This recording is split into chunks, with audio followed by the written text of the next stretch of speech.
introduction. Thank you. The chair may declare a recess at any time. The hearing record will remain open for 5 legislative days, so members may submit any materials they wish to be included therein. Thank you, Ranking Member Kilmer, and subcommittee members and the chairman, I think, will be here shortly, as well as our witness for taking time today to be with us.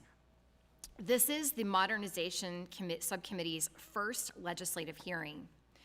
We'll be learning more about 2 bills and 1 resolution that have been referred to the subcommittee, and we'll have the opportunity to dive into what problems these measures address and what solutions they propose. This should go without saying, but legislative hearings like this one provide an important forum for members to gather information, ask questions, and form opinions or positions on the legislation before us. Legislative hearings are consistent with regular order, but we don't see a lot of them at the subcommittee level these days. And the same is true of markups on the subcommittee level. But as the chair, I think the subcommittee process is important, and that is especially true here as we consider bills that directly relate to our mission to improve and modernize the institution and implement the recommendations of the Select Committee on Modernization. Today, we will hear about 2 measures related to the Congressional Research Service's ongoing efforts to modernize the way the agency works on behalf of Congress.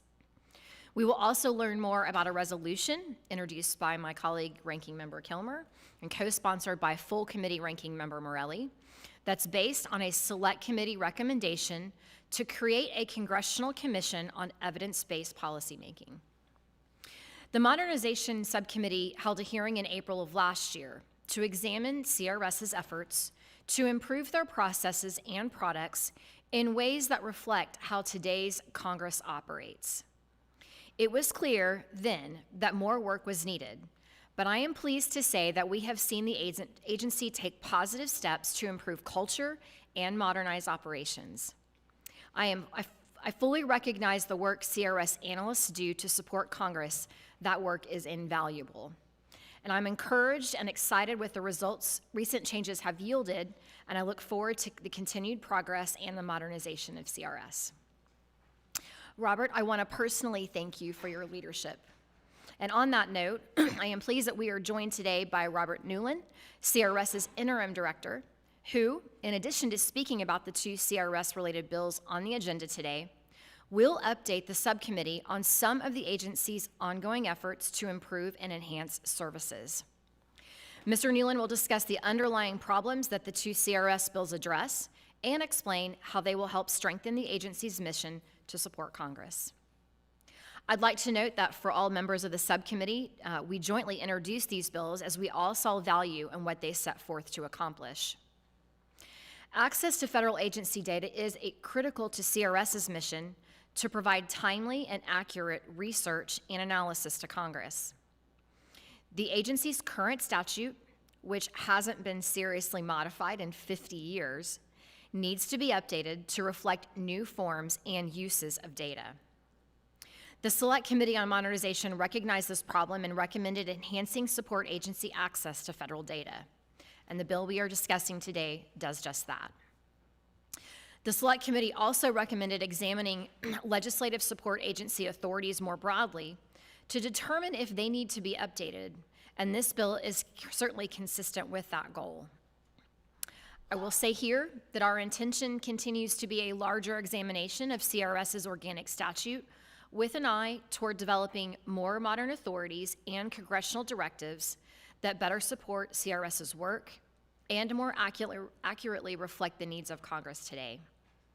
We look forward to working with you, Mr. Lunan, your successor, and your entire team in this very important endeavor. Modernizing how CRS produces and provides access to the Constitution annotated is also consistent with the goal of updating how the agency serves Congress.